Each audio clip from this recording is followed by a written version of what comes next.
అసలు పవన్ కళ్యాణ్ గారు ఏం మాట్లాడుతున్నారో ప్రజలకి కన్ఫ్యూజ్ అయిపోతున్నారు. పిఠాపురానికి వెళ్ళాడు నిన్న.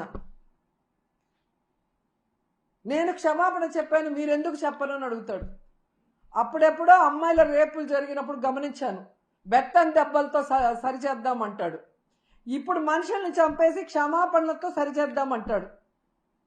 క్షమాపణలు కాదు, తప్పు చేసిన వాళ్ళకి శిక్ష పడాలి.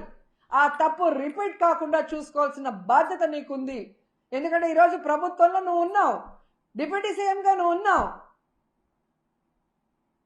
ఉండి కూడా క్షమాపణలు బెత్తం దెబ్బలు అంటావు. మొన్న ఈ మధ్య కడపకు వచ్చినప్పుడేమో ఎవడు తప్పు చేసినా నేను ఒప్పుకోను, తాట తీస్తా, తోలు తీస్తా, అంతు చూస్తా అని మాట్లాడావు. మరి తప్పు చేసిన వాళ్ళు ఈరోజు చైర్మన్, అడిషనల్ ఈవో, ఎస్పీ అని నువ్వే చెప్తున్నావు కదా.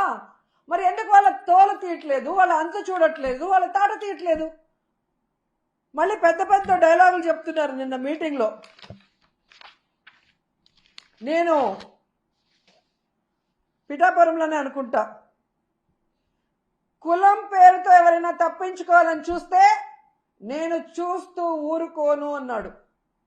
మరి ఈరోజు బిఆర్ నాయుడు గారిని, వెంకయ్య చౌదరి గారిని, సుబ్బారాయుడు గారిని శిక్షించడానికి ఏ కులం చూసి నువ్వు భయపడి ఆగిపోతున్నావు అని అడుగుతున్నా.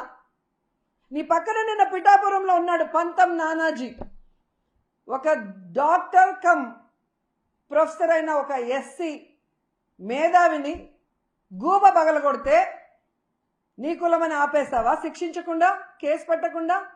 మళ్ళీ పెద్ద పెద్ద డైలాగు, కులం చూసి నేను భయపడను అని. ఆ రోజేమో జరగని తప్పుని జరిగినట్టుగా లడ్డూలో కల్తీ జరిగిందని కాషాయ వస్త్రాలు వేసుకొని తిరుపతిలో నానా హడావిడి చేశారు.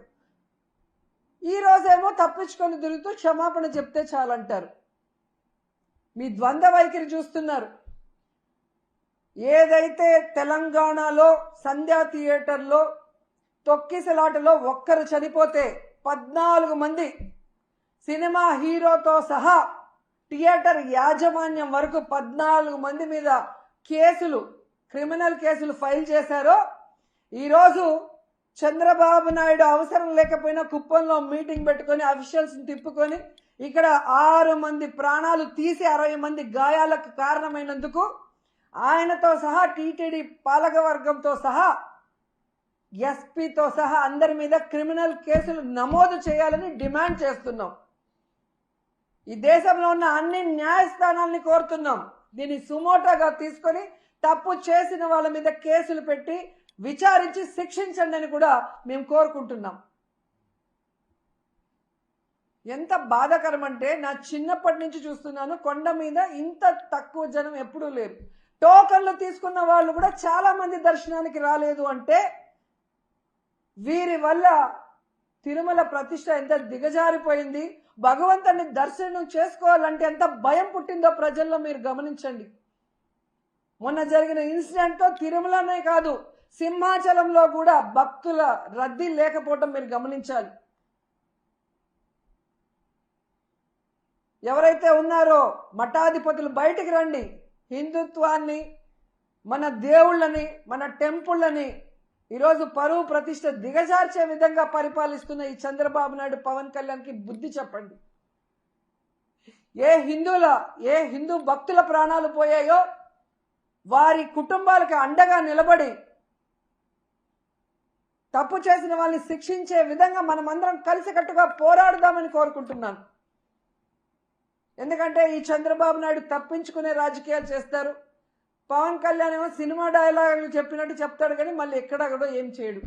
ఎందుకంటే అల్లు అర్జున్కి మానవత్వం లేదంట, పోయి పరామర్శించలేదంట. మరి నీ అభిమానులు నీ కోసం గేమ్ చేంజర్ ప్రీ రిలీజ్ ఈవెంట్కి వచ్చి 2 చనిపోతే మణికంఠ చరణ్ అని ఇన్ని రోజులు అవుతున్నా ఒక్కరి మీద కేసు లేదు, ఒక్కరిని అరెస్ట్ చేయలేదు. నిన్న నువ్వు పిఠాపురానికి వెళ్ళి ఆ కుటుంబాన్ని పిలిపించి కూడా వాళ్ళని కలవకుండా, వాళ్ళని పరామర్శించకుండా వాళ్ళని అవమానించావు. మరి నీకు మానవత్వం ఉందా అని నేను ప్రశ్నిస్తున్నా. సో ఇప్పటికైనా పాలక మండలి, ముఖ్యమంత్రి, డిప్యూటీ సీఎం ఎవరికి వాళ్ళు తప్పించుకొని ఈ కేసుని పక్కదారి పట్టించి కేసు క్లోజ్ చేయాలనుకుంటే మాత్రం మేము ఒప్పుకునేది లేదు.